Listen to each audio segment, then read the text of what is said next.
Hello, everyone. This is the 3 Degrees Podcast. My name is Randy Stone. That's way too much.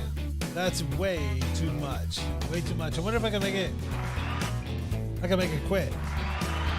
I can make it quit. I can make it go. And I can make it quit. I got a request. I got a request here from someone that talks about, this is going to be about addiction. This is going to be about addiction and restoring relationships in addiction. And let me share a couple of scriptures here, and then we'll get into this.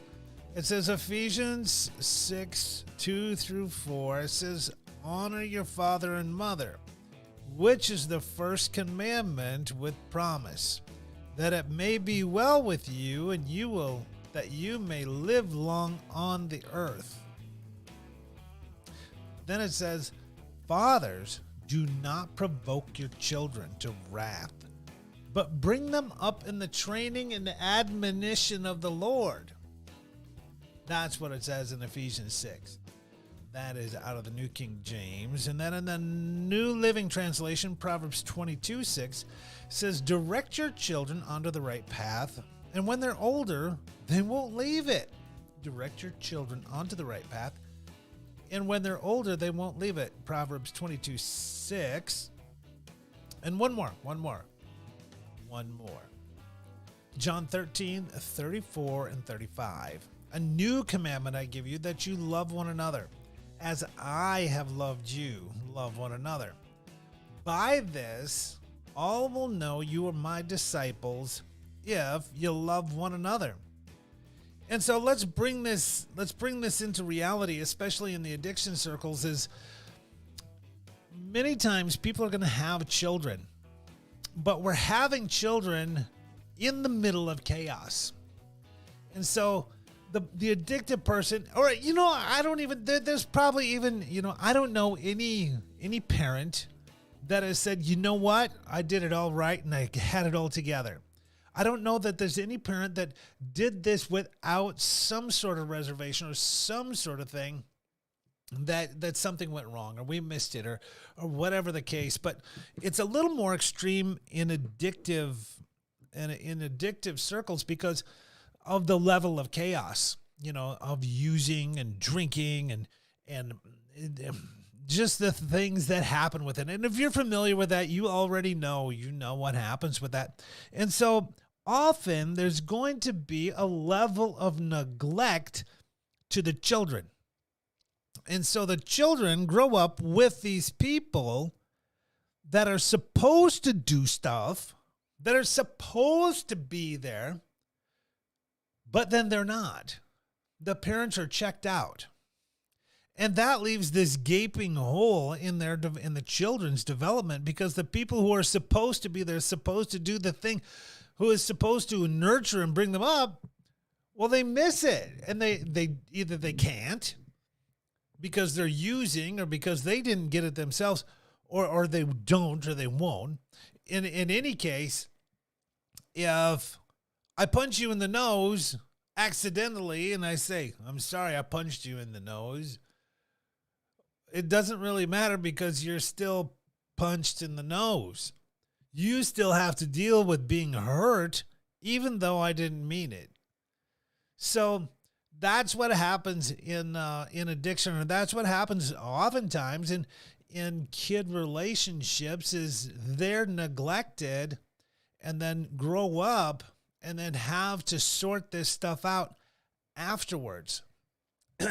So what if you're a parent who has neglected your kids for a while, and then your addiction or your actions have affected them, and now you're straightening things out, but they still have not healed?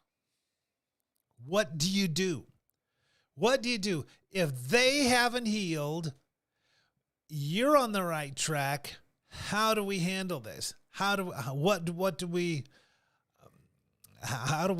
bring it in? And I think the biggest thing, the first thing you can do is give them a safe harbor. And what that safe harbor means is you have to allow them to confront you on what happened and how they feel about it without being defensive. So we provide this safe harbor. If you were neglectful, if you did something, or if there were certain, instances that were really bad, allow them to bring them up. And then this is this is difficult. You allow them, they might even curse you out. It might happen. They might say stuff like, I hate you. But this stuff is already in them. And if there's going to be healing, we're going to move on from that stuff, then they have to be able to get that out. They have to be able to, voice that. We have to give them a voice that it's okay. It's okay. It's okay. I understand. Yes. So when they say, you weren't there and you remember that night and then nobody was home and I didn't have anything to eat and you weren't there and I really hated that. If they say something like that, you have to take it. You have to go, you're right. I wasn't there. I didn't do it. I made a mistake and I'm sorry. I apologize. Genuinely. I apologize. I did that. Sometimes that can be enough, is to acknowledge what happened and to validate that they were wronged. See, children growing up in addiction, children growing up in dysfunction already are disadvantaged in security in handling problems and issues when they come up. And so they're always, it's like they're always overwhelmed with what's going on. Everything is overwhelming. Everything is too much because there's really no security in their life and relationship. And that's what we're looking for. So when they come to you and they go, hey, I don't like this. Hey, this happened. It did. And I was wrong. And I'm going to change that. Now, the thing is, when you say, I'm going to change that, you need to mean it. You need to actually do it. I think sometimes this happens where someone will say, I'm going to change that, but then ends up repeating that same process and hurting their kids again. I'm primarily talking about children here.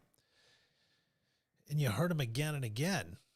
So when we do come to this moment where they trust you enough, because that's what it is. They have to trust you enough to tell you the truth that they're hurt. They can't just say, I never want to see you again. It's because they're hurt. That's why they do that. So when they trust you enough to say why, you, the person who did the offending, needs to really take that seriously. You really need to validate their reality and how they saw it. Unfortunately, sometimes we want to make up excuses and we want to say, well, it wasn't that bad. It only happened once, or that, and offer explanations for why we were not there. And it really doesn't matter. It's like I said, if I accidentally hit you in the nose and hurt you, you're still hurt. It's still the way it is. And so someone has to develop, or someone has to have the emotional maturity to allow, the least mature person is going to dominate the relationship. So somebody has to be mature enough and grown up enough to take on that burden. And so when it may hurt, it may be painful when the kids say, hey, I did this, or you did this, and this happened. If it's not painful, Something's wrong with you. So that guilt and that shame, we own it. We say, yes, this is what happened. Yes, I did it. Yes, I missed it. And when we have that guilt and shame, that stuff they brought us, this is going to bring healing to the relationship with the kid. It's going to bring healing. And what we do with it is we bring that to God and we release that to him, because we're not born again under shame and guilt and those things. We're not born again under that. We are set free from that. So we can take that from someone we've offended, someone we've hurt, and own it, and then move on. Now, here's one of the more harder things, is that when you move on, you can no longer parent through guilt. We cannot parent through guilt. We have to stay with where we're, we have to stay in the current moment. So parenting through guilt says, because I was bad before, I'm going to be more of a pushover now. That doesn't help anyone. That doesn't set solid, good boundaries. Parenting through guilt, I'm not going to say it's as bad as what happened before, but parenting through guilt is a way that manipulation can happen in a relationship. And that's just not healthy for anyone. So we're not going to parent through guilt. Once we've owned it, once we've sufficiently owned the misdeeds, you might say, the things that happened, I wasn't there, or I hurt you. Once we've owned that and once we've processed that, now it's time to move on and not parent through that guilt.